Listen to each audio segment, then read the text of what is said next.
Hi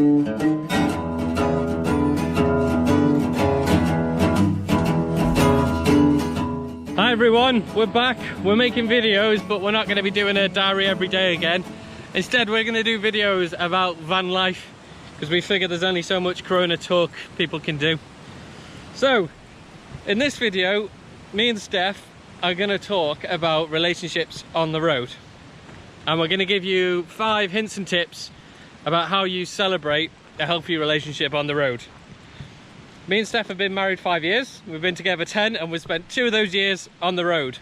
So we reckon we might be able to help a couple of people who might be thinking about embarking on this or have recently started and might need a bit of help.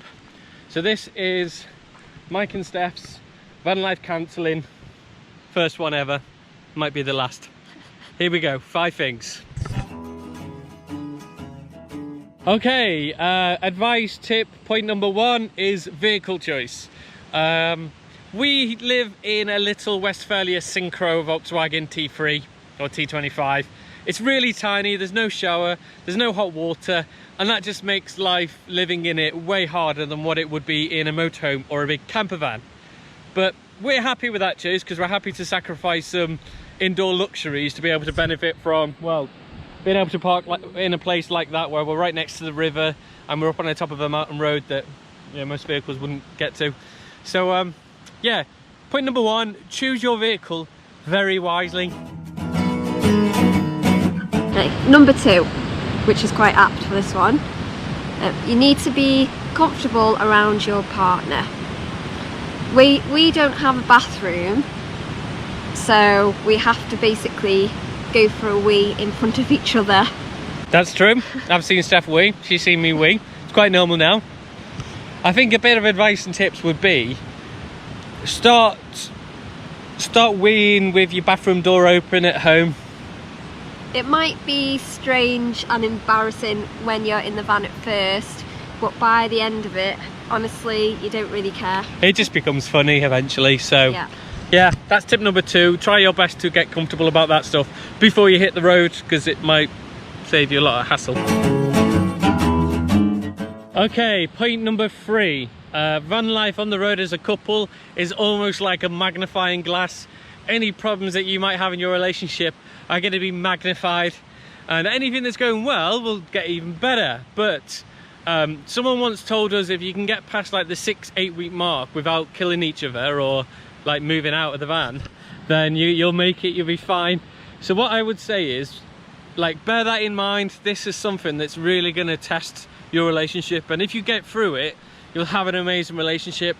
But there is a good probability that you might end up breaking up, and that's a shame. But, you know, trying to stay positive.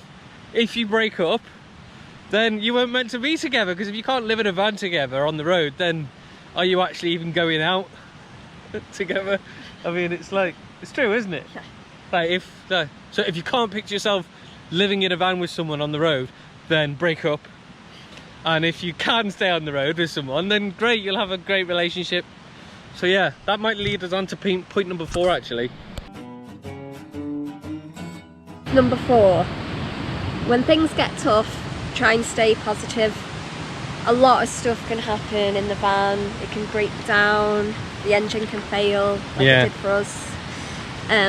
But try to just stay positive. There's no point in just getting mad about things. Just try and sort the problem out and move on. You can't get annoyed by things if you're the sort of person that whinges when something spills or breaks or a cable. You know, like I drop cameras all the time, clothes get broken, our engine broke down, and you have to try your best to turn that negative and just look for the best outcome.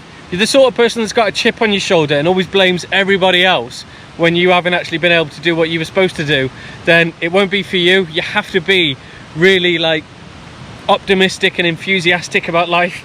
You have to basically just suck it up if there's a little problem and deal with it. Suck it up, buttercup.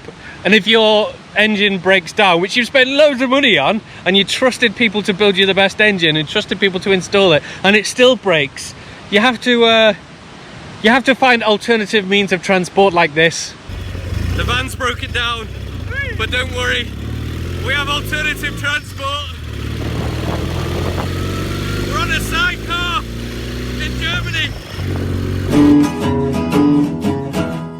Okay, number 5.